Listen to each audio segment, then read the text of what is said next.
Good evening, कैसे हैं आप सब। चलिए शुरू करते हैं हम अपना आज का टॉपिक। उसी सीरीज़ में ग्रोथ एंड डेवलपमेंट वाली सीरीज़ में हमारा आज का टॉपिक रहेगा। इम्पॉर्टेंट टॉपिक है। हम अपने आसपास देखते हैं बच्चा पैदा हुआ, छोटा सा है, बिल्कुल गोद में उठा लेते हैं, धीरे धीरे धीरे धीरे बड़ा हो जाता है, बोलना सीखता है, चलना सीखता है, बहुत सारे काम करना सीखता है, एक ऐसे अडल्ट के रूप में बड़ा हो जाता है जो कि बहुत सारी सोच समझ अपने पास रखता है ना। हैरानी की बात, कैसे एक छोटा सा बच्चा जो है वो डेवलप हो जाता है। पर हम इसमें साथ साथ ये भी देखते हैं कि बच्चा जो है वो, लगभग सभी बच्चे जो हैं वो एक पैटर्न से होकर गुजरते हैं, एक पूरा सीक्वेंस है, एक क्रम है जिसमें वो बड़े होते हैं। जैसे कि बच्चा पहले जो है बैठना सीख रहा है, फिर वो खड़ा होना, चलना, भागना, दौड़ना ऐसे सीख रहा है। जैसे कि हम एक पौधे को देखते हैं, एक पेड़ हमने एक बीज हमने बोया, वो बड़ा हुआ धीरे धीरे, पहले उसकी एक पत्ता, दो पत्ता, टहनियाँ, फिर उसके ऊपर जो है वो एक डोडी टाइप बन जाती है, उससे फूल बनता है, फिर फल बनता है, फिर फल धीरे धीरे बड़ा होता है। ऐसे ही हम ह्यूमन बींग्स के बच्चे भी होते हैं जो एक इसी क्रम में बढ़ते हैं। इन क्रम को हम प्रिंसिपल्स कहते हैं। जैसे कि हमारा जीवन कुछ सिद्धांतों पर आधारित होता है, ठीक उसी तरीके से जो बच्चे की वृद्धि और विकास है वो भी कुछ सिद्धांतों पर आधारित होती है। तो हम आज उन्हीं सिद्धांत को पढ़ने जा रहे हैं। तो हमारा आज का टॉपिक है वृद्धि और विकास के सिद्धांत, या हम कह सकते हैं principles of growth and development. Principles of growth and principles of growth and development. तो हमारा जो पहला प्रिंसिपल है वो है growth and development is a product of heredity and environment. Product of heredity and environment.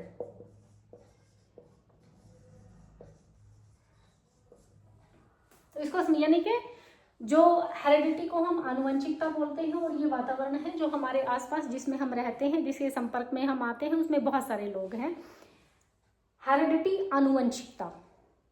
Heredity क्या है? Heredity वो ट्रेट्स हैं, वो स्किल्स हैं, वो गुण हैं जिन्हें लेकर हम पैदा हुए हैं। वो हमारे अंदर हैं, जन्मजात हैं, यानी कि जन्म के समय जो हमारे अंदर गुण उपस्थित हैं वो हेरिडिटी है। जैसे क्या होता है ना कि अभी मिलते कहाँ से हैं हमें, बेसिकली गुण हमारे माँ बाप से मिलते हैं, विरासत में मिलते हैं। तो हम हेरिडिटी को क्या कहें सिंपल भाषा में, कि विरासत में हमारे माँ बाप से जो गुण हमें मिलते हैं वो क्या है, हेरिडिटी है। जैसे कि माँ बाप से प्रॉपर्टी मिलती है ना हमें, विरासत में क्या मिलता है, विरासत वाली प्रॉपर्टी को क्या कहते हैं हम, संपत्ति को क्या कहते हैं, जिसमें हमारा कोई कंट्रीब्यूशन नहीं होता। माँ बाप की थी, माँ बाप ने बनाई, या उनके माँ बाप से उनको मिली होगी, हमें मिली, तो हम ये कहते हैं कि हमारी पैतृक संपत्ति है, हमें विरासत में मिली है। तो ऐसे ही जो हेरिडिटी है वो हमें विरासत में जो गुण हमें हमारे माँ बाप से मिलते हैं वो हमारी हेरिडिटी है, उसमें हमारा कोई योगदान नहीं है। तो अब ये हेरिडिटी क्या है, हेरिडिटी कैसे ट्रांसफ़र होती है जनरेशन टू जनरेशन। तो हेरिडिटी जो है वो जनरेशन टू जनरेशन ट्रांसफ़र होती चली जाती है। जैसे मुझे मेरे माँ बाप से मिली, उनको उनके माँ बाप से मिली, उनको उनके माँ बाप से मिली, तो वो जो है अभी मेरे अंदर जो गुण हैं वो हमारे फैमिली ट्री के अंदर चल रहे हैं और मुझे मेरे माँ बाप से विरासत के रूप में मिले हैं। सो हेरिडिटी ट्रेट्स हैं जो ट्रांसफ़र होती हैं पेरेंट्स टू चाइल्ड। हेरिडिटी वो गुण हैं जिसके आधार पर ये पता लगता है कि बच्चा जो है वो किस तरह के इंडिविजुअल में बड़ा होगा। यानी कि आज हम जैसे भी हैं, जो हमारे जितनी हमारी हाइट है, वेट है, हमारे बालों का रंग है, आँखों का रंग है, स्किन का कलर है, ये सब कुछ हेरिडिटी पर डिपेंड कंसेप्ट कराया था। तो उसमें आपसे पूछा था कि लाइफ बिगिंस कहाँ से होती है, तब जवाब था कि प्रीनेटल पीरियड से, प्रीनेटल पीरियड से। तो यहीं पर जो है वो हेरिडिटी हमारे पास आ जाती है। Heredity eight the time of birth, जो हमारे पास जो गुण, जो क्वालिटीज हम लेकर पैदा हुए होते हैं वो ही हमारी हेरिडिटी है। हेरिडिटी डिटरमिन करती है कि हमारा बिहेवियर कैसा होगा। आज हम जिस भी तरह से हैं, जो हमारा व्यवहार है, बोलचाल है, हम कैसे दिखते हैं, हमारी हाइट, हमारा वेट, हमारे आंखों का रंग, बालों का रंग, ये सारा कुछ हेरिडिटी के ऊपर ही डिपेंड करता है। उससे बाहर हम नहीं जाते हैं। ये हेरिडिटी हमें एक टाइम टेबल देता है, एक हमारे ऊपर एक रेस्ट्रिक्शन लगाता है कि इसके बियॉन्ड जो है हम जा नहीं सकते हैं। तो अभी हेरिडिटी जो है वो ट्रांसफर कैसे होती है। नाउ द क्वेश्चन इज, दिमाग में आता है ना कि अगर ये है तो हेरिडिटी जो है वो ट्रांसफर कैसे होती है। तो हेरिडिटी जो है वो जीन्स जो हैं, जो हमें हमारे माँ बाप से जो जीन्स मिलते हैं, उन जीन्स में ही हेरिडिटी होती है। अब ये जीन्स कैसे ट्रांसफर होते हैं? Genes are transfer to us through chromosomes, through chromosomes. Chromosomes के जरिए जो है वो जीन्स माँ बाप से बच्चे को ट्रांसफर हो जाते हैं। क्रोमोसोम्स क्या है? ये एक थ्रेड लाइक पैटर्न होता है, स्ट्रक्चर होता है, और इन्हीं के ऊपर, क्रोमोसोम्स के ऊपर जीन्स जो हैं वो वाहक होते हैं। यानी कि इन क्रोमोसोम्स के जरिए जो जीन्स हैं वो माँ बाप से बच्चे को ट्रांसफर हो जाते हैं। अब इसको हम समझें कि कैसे होते हैं, कितने क्रोमोसोम्स हैं। Eight the time of birth हमारे पास 46 क्रोमोसोम्स होते हैं। कितने क्रोमोसोम्स होते हैं? 46 क्रोमोसोम्स हमारे पास at the time of birth हैं। अब ये कैसे आते हैं? जैसे कि चाइल्ड है, बच्चा, eight the time of birth कितने हैं इसके पास? 46 हैं। और जो क्रोमोसोम्स हैं दे आर इन पेयर्स। ये पेयर्स में होते हैं। गुणसूत्र, क्रोमोसोम्स को हम गुणसूत्र कहते हैं। गुणसूत्र जो है वो जोड़ों में होते हैं। तो ये बच्चा है, इसके पास 46 है, 23 एंड 23, ये पेयर्स में है। टोटल मिला के कितने हो जाएंगे? 46 हो जाएंगे। तो 23 किधर से मिले? फादर साइड से, और 23 किधर से मिले? मदर साइड से। अब ये ट्रांसफर कैसे होते हैं, कैसे लाइफ बिगिंस होती है, जरा देखो। एक ओवम है, ओवम इज ओवम है, ये मदर के पास होता है। Ovum is an egg. ये क्या है? ये एक एग है। इस एग के जरिए जो है वो ट्रांसफर होते हैं। दूसरा क्या होता है? स्पर्म, फादर, ठीक है। जब ये स्पर्म इस ओवम से टकराता है, इससे कांटेक्ट में आता है, तो क्या है? अब ये ओवम जो है वो क्या होता है? फर्टिलाइज्ड हो जाता है। अब जब ये ओवम फर्टिलाइज हो गया, ये ओवम और ये स्पर्म, 23 क्रोमोसोम्स यहाँ है, 23 क्रोमोसोम्स यहाँ है। तो 23 यहाँ से मदर कंट्रीब्यूट करती है, 23 यहाँ से फादर जो है वो कंट्रीब्यूट कर देते हैं। तो दोनों की तरफ से जब आता है तो हमारे पास टोटल मिला के कितने क्रोमोसोम्स हो जाते हैं? 46 क्रोमोसोम्स हमारे पास हो जाते हैं। तो अब हेरिडिटी जीन्स हैं जो कि हमें ट्रांसफर हो रहे हैं क्रोमोसोम्स के जरिए, हमें जो है वो ट्रांसफर होते हैं। अच्छा, एक और क्वेश्चन है, जैसे कि किसका कंट्रीब्यूशन ज्यादा होता है हेरिडिटी के अंदर? जैसे कि फादर ने 23 क्रोमोसोम्स दिए, मदर ने भी, जो पिता हैं हमारे और माता हैं, वो दोनों के दोनों हमें 23 क्रोमोसोम्स दे रही हैं। तो हेरिडिटी में कंट्रीब्यूशन किसका ज्यादा है? हमें पता है जो मदर है, मदर के अंदर 9 महीने तक बच्चा रहता है, उसका अंदर ही पालन पोषण होता है। लेकिन अगर हम हेरिडिटी की बात करते हैं तो हेरिडिटी में दोनों का कंट्रीब्यूशन सिमिलर रहता है, किसी का भी कंट्रीब्यूशन एक से दूसरे से ज्यादा नहीं है, ठीक है। अब ये जो हेरिडिटी है ये जनरेशन टू जनरेशन ट्रांसफर होती है। यानी कि जैसे मुझे जो जीन्स मिले हैं, मुझे जो हेरिडिटी मिली है वो मेरे माँ बाप से मिली है, उनको उनके माँ बाप से मिली थी, उनको उनके माँ बाप से। इसको हम एक हेरिडिटी का ट्री बना सकते हैं, जैसे कि चाइल्ड है ना,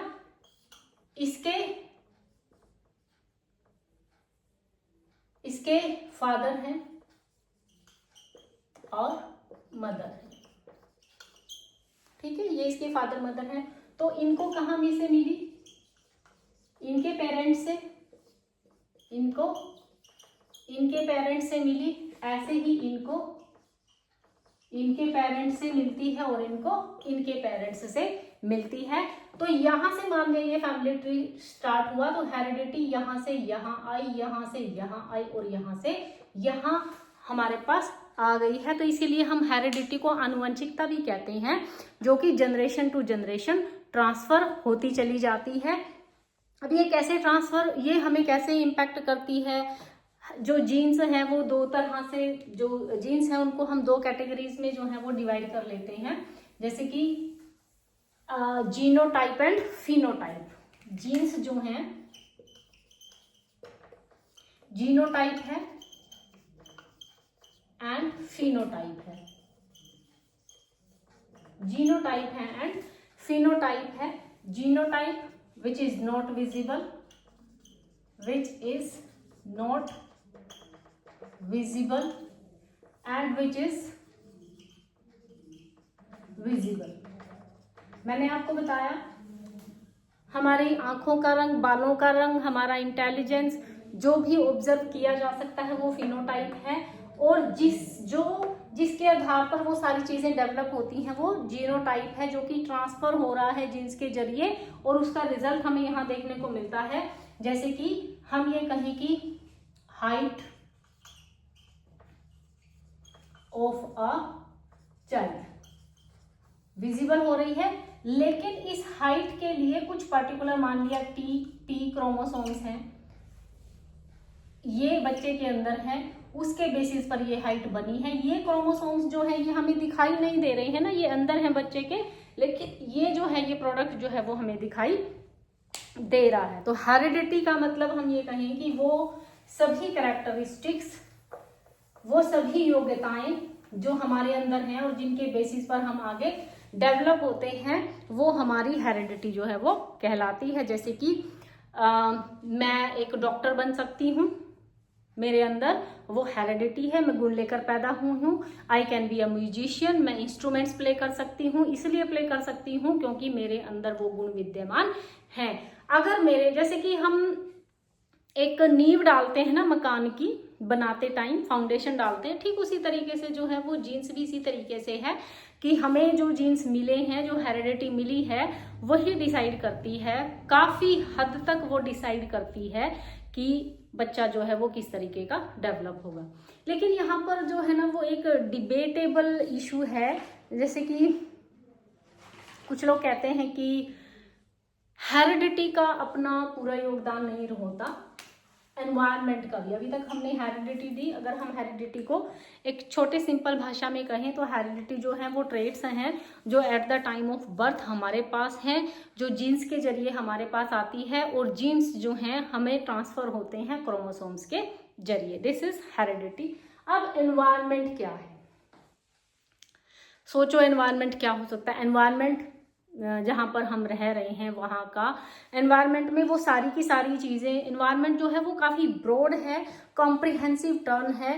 एनवायरनमेंट को हम ले सकते हैं कि जो बच्चे का सोशल एनवायरनमेंट है, इमोशनल एनवायरनमेंट है, जो पॉलिटिकल एनवायरनमेंट है, इकोनॉमिक एनवायरनमेंट है,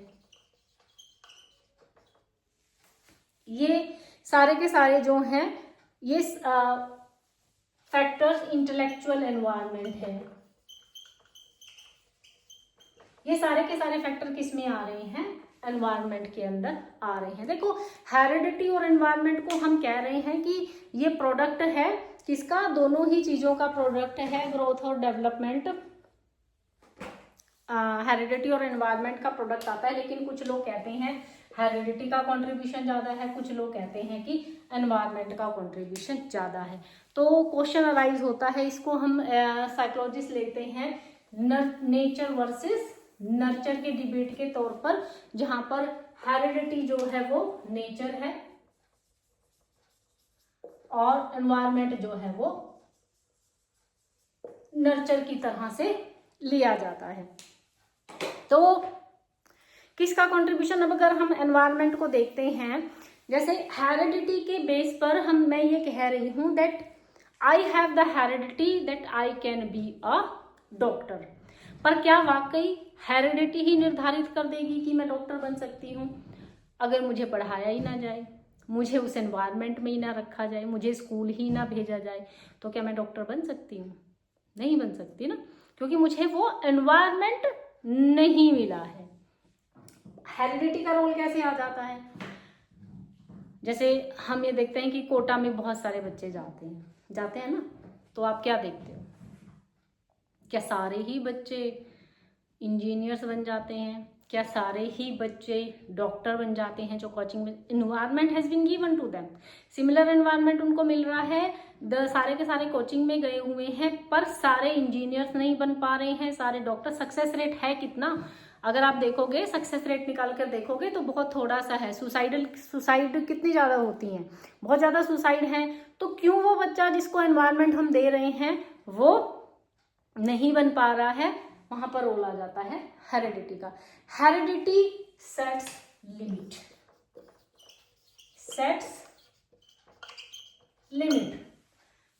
जो ट्रेट्स हैं, environment can increase them up to maximum. Environment जो है उनको मैक्सिमम तक लेकर जा सकता है, मैक्सिमम ग्रोथ और डेवलपमेंट जो है वो हो सकती है। तो एनवायरमेंट को हेरिडिटी जो ऑलरेडी गुण हम लेकर पैदा हुए हैं वो है एनवायरमेंट, जहाँ पर हम पलते बढ़ते हैं वो हमारा एनवायरमेंट है। जैसे कि एक बच्चे को अगर हम एक ऐसे एनवायरमेंट में रखें जहाँ पर लैंग्वेज के संपर्क में वो कभी नहीं आता, कोई उससे बातचीत नहीं करता है, तो एनवायरनमेंट का ये एग्जाम्पल आप इसको देख सकते हो। बच्चे के वोकल सब ठीक हैं, वो बोल सकता है, लेकिन उसको कभी उसने किसी को बोलते नहीं सुना है, कोई लैंग्वेज उसकी नहीं है, तो वो डेवलप नहीं होगी। तो ग्रोथ और सही वृद्धि और विकास के लिए हेरिडिटी और एनवायरनमेंट दोनों का होना जरूरी है। ये ट्रेड्स हैं जो लेकर पैदा हुए हैं। ये उन ट्रेड्स को जब हम बच्चे को उस तरह के वातावरण में रखते हैं, वैसा एनवायरनमेंट देते हैं, तो वो बच्चा अपनी उन कैपेसिटीज़ को मैक्सिमम डेवलप कर लेता है। दोनों का होना जरूरी है। एनवायरनमेंट को मैं एक एग्जाम्पल के तौर पर आपको बता सकती हूँ। जैसे कि एक लड़का है, उसका एक फार्म हाउस है जहाँ पर वो मुर्गी के बच्चों को रखता है। फार्म हाउस है, वो अलग अलग तरह के अंडे भी वहाँ पर ले आता है, उसको शौक है। तो एक बार क्या है, वो जंगल में जा रहा था, तो वहाँ पर एक पेड़ के नीचे उसको एक अंडा मिल जाता है। तो एज जैसी कि उसकी आदत है, वो क्या करता है, वो उस अंडे को उठा के ले आता है और अपने फार्म हाउस में रख देता है। थोड़े टाइम के बाद क्या है कि वहाँ पर एक वो जो अंडा है वो फूटता है और उसमें से एक बच्चा निकल जाता है। बच्चा निकलता है जानवर का, किसी का। तो एक सीन है जिसमें कि दो जो बच्चे हैं, जो एनिमल्स के बच्चे हैं, वो जिनमें से मुर्गी का बच्चा है एक, और वो चल रहे हैं, आपस में बातें कर रहे हैं। तो वो जो अंडा वो बच्चा उठा के लेकर आया था जंगल में से, उसमें से जो बच्चा निकलता है वो उस पहले वाले बच्चे से कहता है कि वो ऊपर आकाश में जो है वो उड़ रहा है, वो क्या है। तो वो जो दूसरा मुर्गी का बच्चा है वो उसको कहता है, अरे अरे ऊपर मत देखो, अगर उसने हमें देख लिया ना तो वो हमें अपनी चोंच में उठा के ले जाएगा, हमें मार लेगा और खा जाएगा। तो वो जो दूसरा बच्चा वो भी बड़ा डर जाता है और अपनी गर्दन को नीचे करके दोनों जो हैं डरते डरते वहां से चले जाते हैं। कैन यू बिलीव, वो अंडा किस पक्षी का है? आसमान में जो उड़ रहा है, जो चोंच में उठाकर लेकर जा सकता है, वो अंडा उस पक्षी का है। तो वो कौन सा हो सकता है? कौन सा अंडा हो सकता है? वो अंडा है बाज का। उसमें से जो पक्षी, जो बच्चा निकला है वो बाज का बच्चा है। हेरिडिटी के अकॉर्डिंग उसको उड़ना चाहिए था।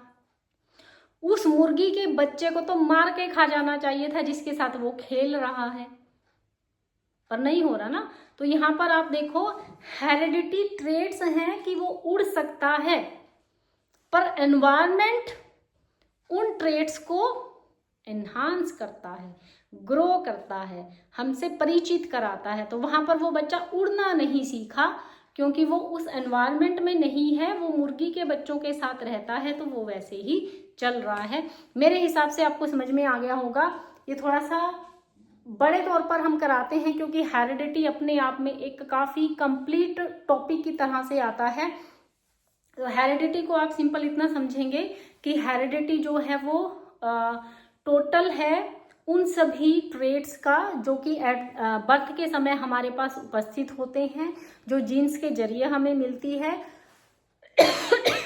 और ये जीन्स क्रोमोसोम्स के जरिए ट्रांसफर होते हैं। ह्यूमन बींग्स के पास टोटल कितने क्रोमोसोम्स होते हैं? 46 क्रोमोसोम्स होते हैं। 46 क्रोमोसोम्स में से ये पेयर में होते हैं 23 और 23 के। अच्छा, इसी के अंदर मैं आपको हेरिडिटी से रिलेटेड थोड़ा सा बता रही हूँ आपकी इंफॉर्मेशन के लिए। जैसे कि मैंने कहा आपको कि हमारे पास 46 क्रोमोसोम्स हैं टोटल, 23 और 23 के पेयर्स में। तो इनकी जब नंबरिंग की जाती है 1 to 22 करी जाती है, तो 23 क्यों नहीं करी जाती है?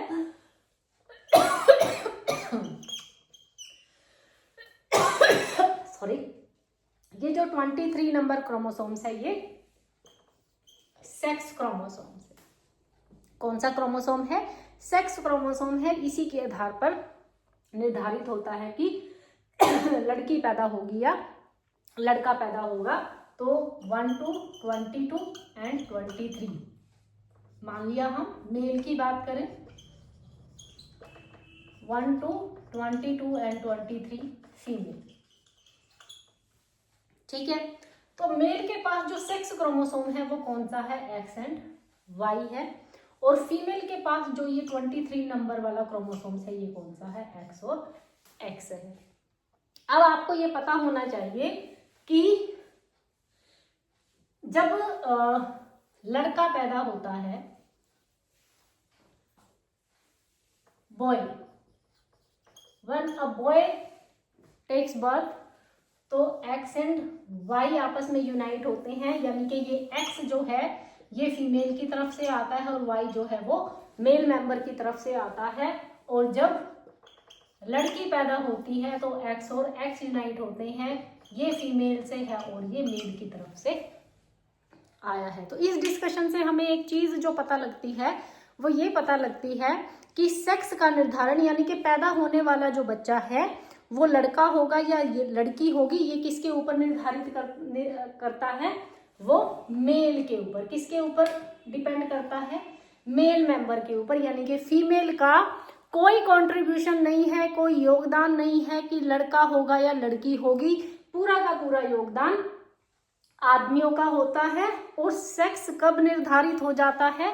Eight the time of conception.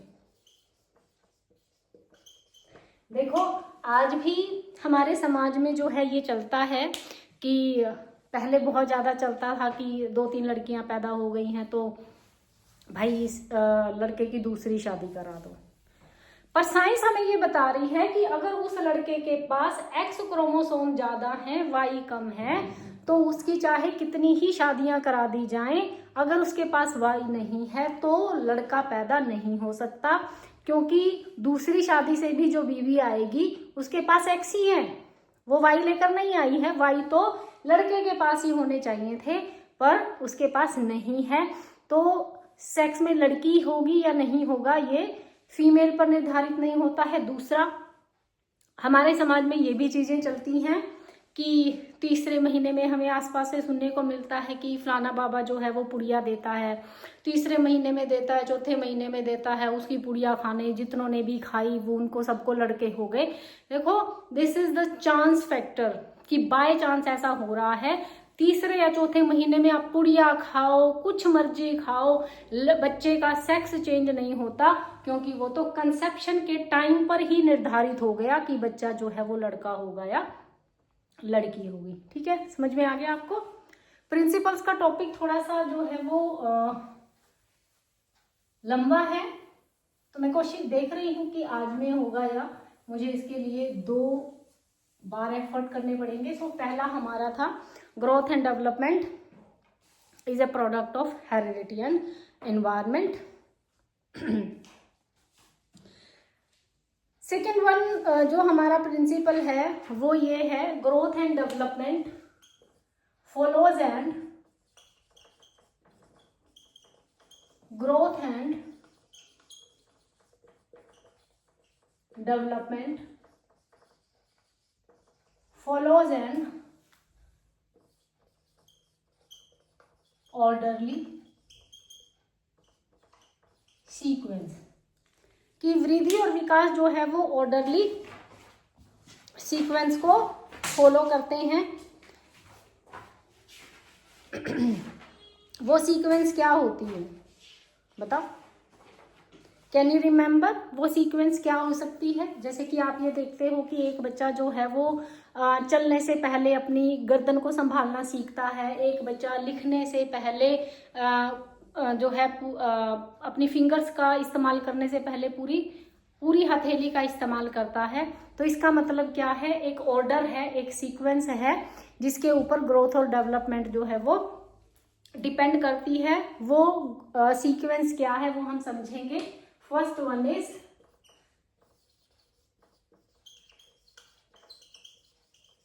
कैफालोकैउडल process. Growth and development क्या है? एक कैफालोकैउडल प्रोसेस है। इसको हम सामान्य भाषा में कह सकते हैं फ्रॉम हेड टू टो, सिर से पैर की तरफ चलने वाली प्रक्रिया है। इसको हम, ये लैटिन वर्ड से मिला है जिस CAP, कैफेलो, इसका मतलब क्या है? हेड, इसका मतलब हेड है। और कैउडल, इसका मतलब क्या है? टो। ट्रंक, इसका मतलब क्या है? ट्रंक है। तो सिर से पैर की तरफ चलने वाली प्रक्रिया है। इसको हम कुछ एग्जाम्पल की तरह के हेल्प से देख सकते हैं। जैसे कि बच्चा जो है वो पहले अपनी गर्दन को संभालना सीखता है, उसके बाद वो चलना सीखता है। बच्चा जो है पहले किसी भी चीज के ऊपर उसकी नजरें जो हैं वो जाती हैं। वो किसी भी चीज को पहले देखता है, अपना आंखों का डायरेक्शन उसकी तरफ बनाता है और उसके बाद उस चीज को ग्रैब करता है। पहले उसका थॉट प्रोसेस डेवलप होता है और बाद में ही बाकी के काम करता है। जो सेकंड हमारा प्रिंसिपल है कैफालोकैउडल, सिर से पैर की तरफ चलने वाली प्रक्रिया है।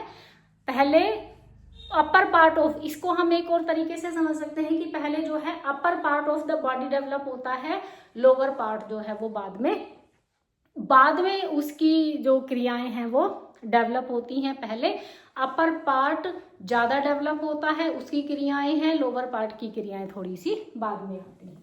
सेकंड जो हमारा प्रिंसिपल है, इसी के अंदर सीक्वेंस वाले में जो सब पॉइंट है दैट इज प्रॉक्सिमोडिस्टल।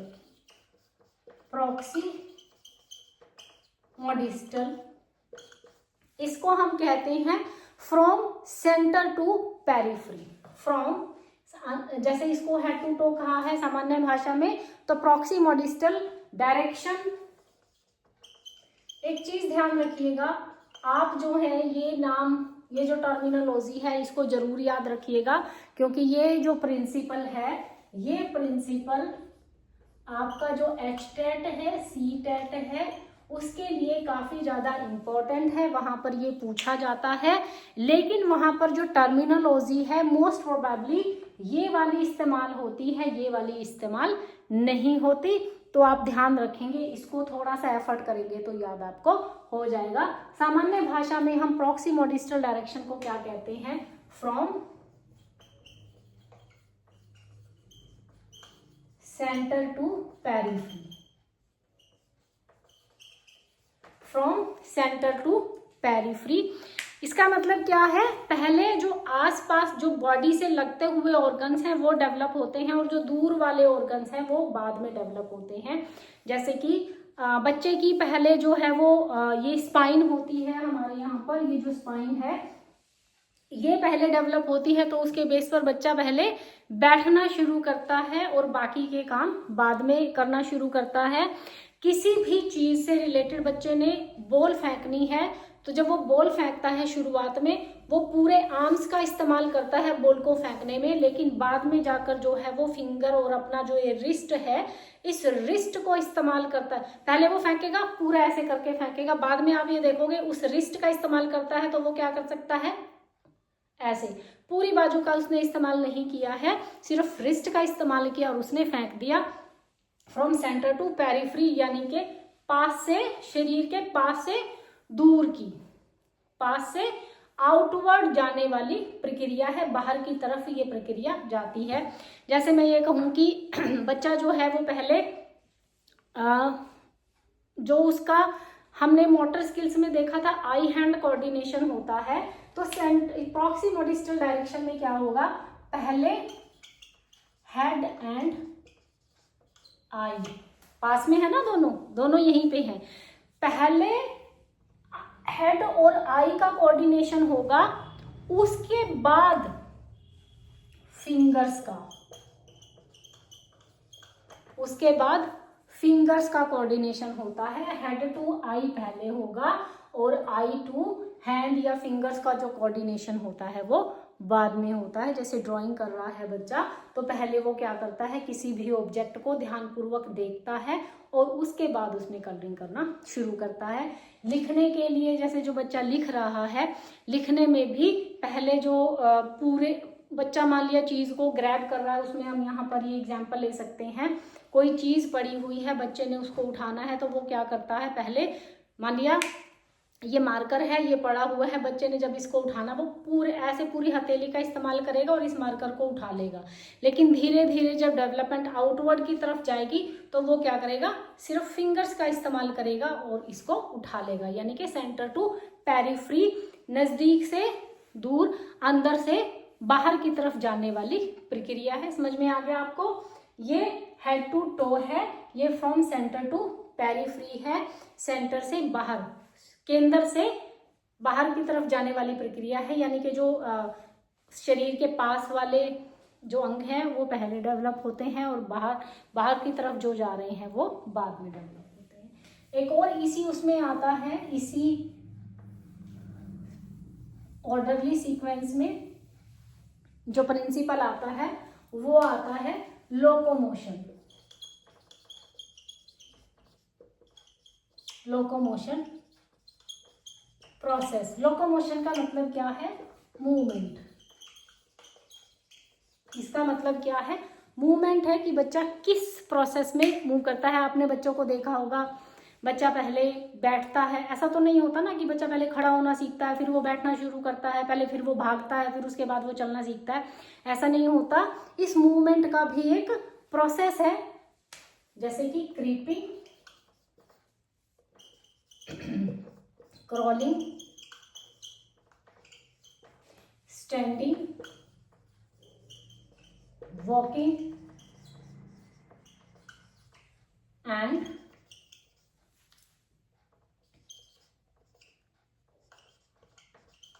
रनिंग। ये पूरा का पूरा प्रोसेस है। कोई भी ह्यूमन बीइंग का बच्चा इसी प्रोसेस से होकर गुजरता है। कभी भी ऐसा नहीं होगा कि बच्चा जो है पहले भागा फिर चला फिर जो है वो खड़ा हुआ, ऐसा नहीं होता है। हाँ, ऐसा हो सकता है कि जिस बच्चे की स्ट्रॉन्ग हेरिडिटी है, अच्छे जीन्स मिले हैं, जिसको एनवायरनमेंट भी बहुत अच्छा मिल रहा है, तो वो क्या करता है, हो सकता है वो इन स्टेप्स को बहुत जल्दी जल्दी पूरा कर ले, पर वो पूरा इन्हीं स्टेप से होकर गुजरेगा। कोई स्टेप उसका स्किप हो सकता है क्योंकि उसकी डेवलपमेंट बहुत अच्छी हो रही है, पर ऐसा कभी भी नहीं होगा कि उल्टा चल पड़े। तो लोकोमोशन मूवमेंट में क्या है, यही प्रोसेस हर बच्चा, हर ह्यूमन बीइंग का बच्चा इसी प्रोसेस से होकर गुजरता है। क्लियर है आपको? तो ग्रोथ एंड डेवलपमेंट जो है वो एक ऑर्डर में चलने वाली प्रक्रिया है।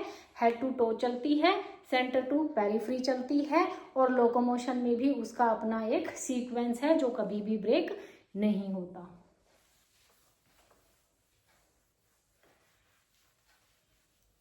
हेड टू टो में, कैफलोकैपिटल में हेड रीजन पहले डेवलप होता है, बाकी चीजें बाद में होती हैं। प्रॉक्सिमोडिस्टल डायरेक्शन में क्या होता है, प्रॉक्सिमोडिस्टल डायरेक्शन में सेंटर टू पेरिफेरी की चलते हैं। जो नजदीकी ऑर्गन्स हैं वो पहले, और आउटवर्ड जो बाहर की तरफ ऑर्गन जा रहे हैं वो बाद में। जैसे कि आर्म्स हैं, ये शोल्डर्स हैं, ये जुड़े हुए हैं, ये पहले डेवलप होते हैं। फिंगर्स बाहर की तरफ जा रही हैं तो ये बाद में डेवलप होती हैं। नेक्स्ट हमारा प्रिंसिपल है growth and development is an individualised. Growth and development is an individualised process, यानी कि वृद्धि और विकास व्यक्तिगत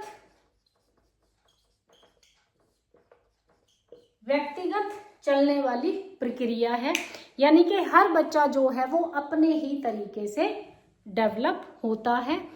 आप सभी बच्चों से एक ही तरह की वृद्धि और विकास की उम्मीद नहीं कर सकते हैं। हर बच्चा, कोई बहुत स्पीड से बढ़ रहा है, कोई धीरे धीरे बढ़ रहा है, किसी की बहुत ज़्यादा डिलेड हो रही है।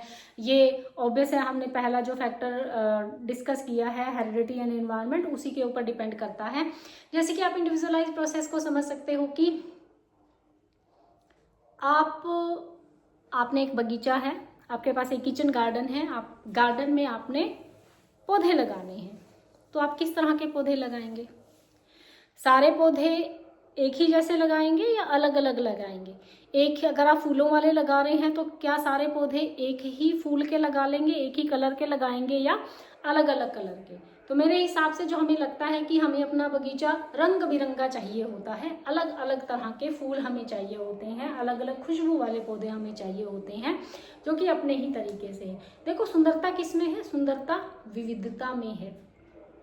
अगर हम सारे एक ही जैसे हो जाएं, हम सबके अंदर एक ही तरह की कैपेसिटी हो जाए, एक ही तरह की स्किल्स, योग्यता हमारे अंदर है, तो क्या संसार में कुछ रहेगा? मजा आएगा? सारे तो एक जैसे हैं, नहीं ना? सारे डांसर हैं, सारे ही सिंगर हैं, सारे डॉक्टर हैं, सारे इंजीनियर हैं। अगर ऐसा होने लगे तो क्या ही मजा है? बाकी के काम कौन करेगा? नहीं कर पाएगा ना।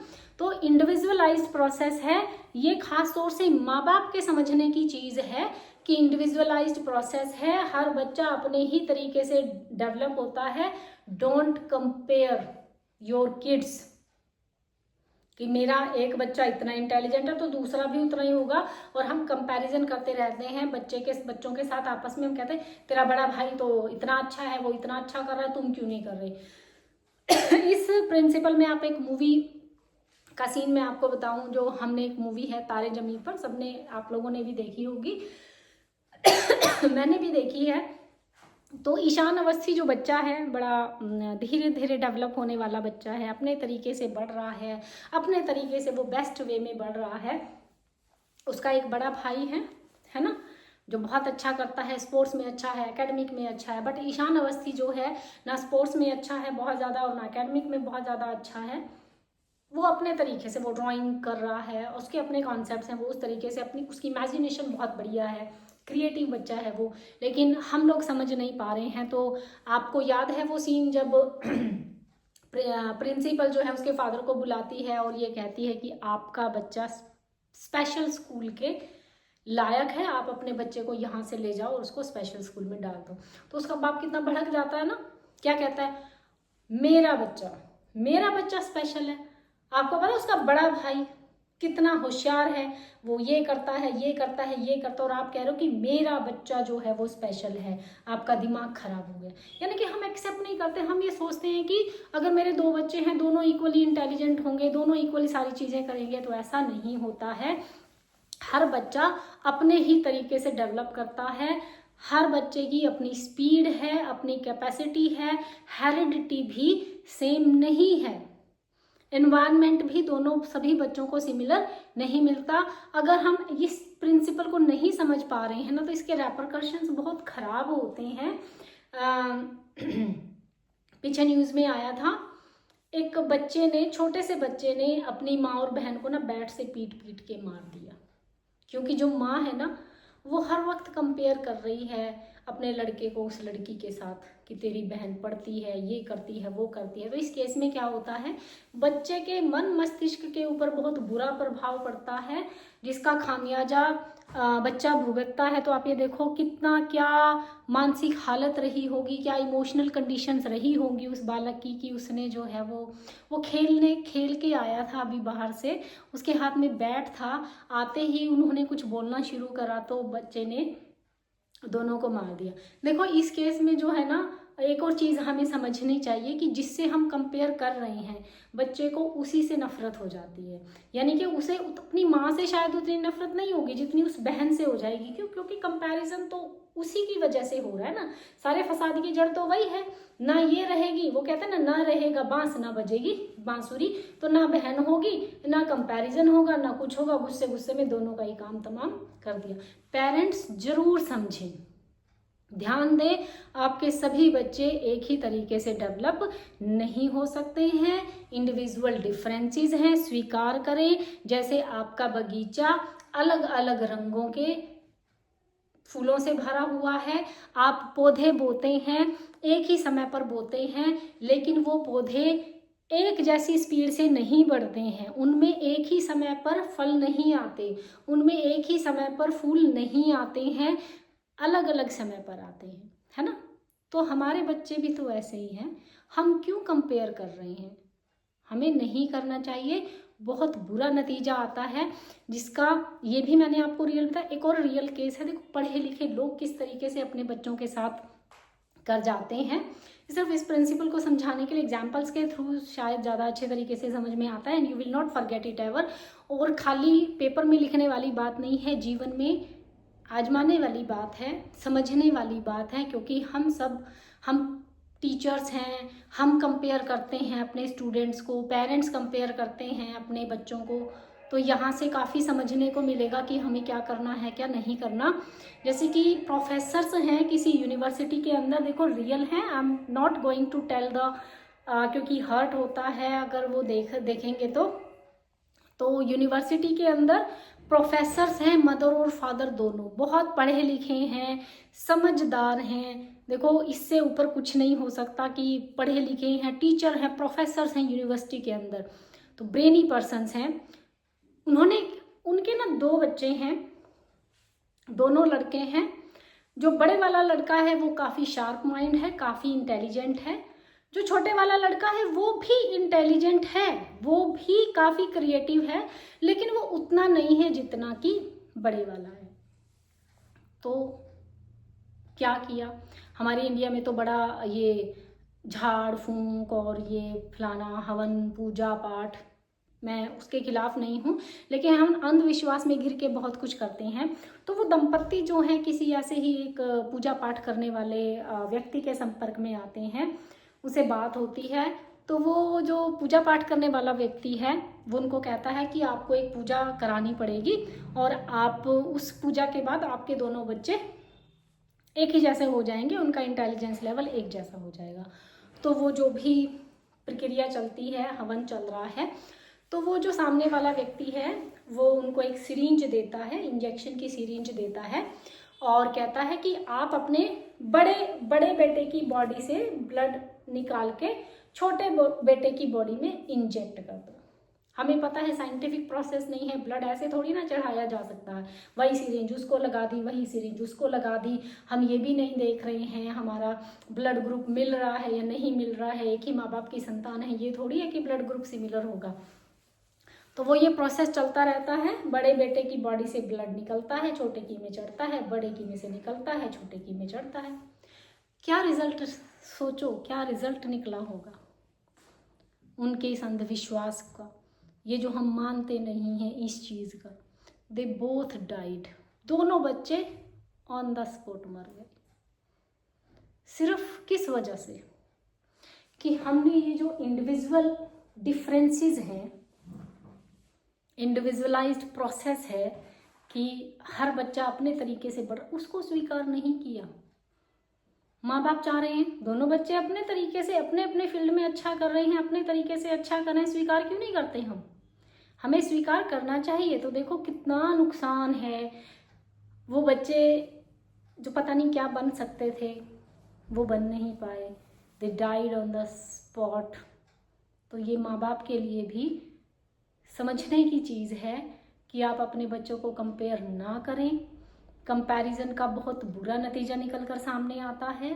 जेलसी बहुत बढ़ जाती है, बच्चों की आपस में बहुत ज़्यादा बढ़ जाती है, बहुत बुरे नतीजे निकल कर सामने आते हैं। हर बच्चा डॉक्टर नहीं बन सकता, हर बच्चा इंजीनियर नहीं बन सकता। तो अपने बच्चों को फोर्स ना करें। इतने जब रिजल्ट निकल कर आता है ना, नीट का रिजल्ट आता है, विद इन द सेकेंड्स कितनी सुसाइड्स होती हैं। सोचा है कभी क्यों बच्चा सुसाइड कर रहा है? मैं अच्छा नहीं कर पाया, मैं अपने माँ बाप की एक्सपेक्टेशंस पे खरा नहीं उतर पाया, इसीलिए। What rubbish thing. हम अपनी इच्छाओं का बोझ अपने बच्चों के कंधों पर लाद रहे हैं। ये करने की जरूरत नहीं, ये गलती कभी ना करें। आपका एक बच्चा है, दो बच्चा है, जो भी है, उसको पड़ोसी के बच्चे से कंपेयर ना करें, उसको उसके फ्रेंड से कंपेयर ना करें। हर बच्चे की अपनी हेरिडिटी है, हर बच्चे का अपना एनवायरनमेंट है, हर बच्चे के अपने इंटरेस्ट हैं, हर बच्चे की अपनी क्रिएटिविटी है। जस्ट आपको एक्सेप्ट करने की ज़रूरत है कि हाँ मेरा बच्चा ऐसा है, उसकी अपनी स्पीड है, डोंट फोर्स। वरना बच्चे एक समय आने पर, अभी आप फोर्स कर रहे हो, जब वो बच्चा बड़ा हो जाएगा ना, कभी कभी क्या होता है कि वो बच्चा बन तो जाएगा वो जो आप बनाना चाहते थे, बड़ा होने के बाद ना कभी खुश नहीं रहेगा और हमेशा आपको कोसता रहेगा। मन ही मन में उसको ये लगेगा कि ये लोग हैं जिम्मेदार कि मैं आज ऐसा हूँ, मैं अंदर से खुशी महसूस नहीं करता हूँ, जो मैं बनना चाहता था वो मुझे बनने नहीं दिया गया है। तो डोंट डू दिस, ठीक है। तो growth and development is an individualised process. इस व्यक्तिगत वृद्धि और विकास का सम्मान करो। अपने बच्चों से प्यार आप बहुत करते हो, लेकिन इस आज की अंधाधुंध और भाग दौड़ की दुनिया में अपने बच्चों के साथ बिल्कुल भी अन्याय ना करो, ठीक है। अब बाकी के जो प्रिंसिपल्स हैं थोड़े से हैं, वो हम बाद में डिस्कस कर लेंगे, या अभी करें, बाद में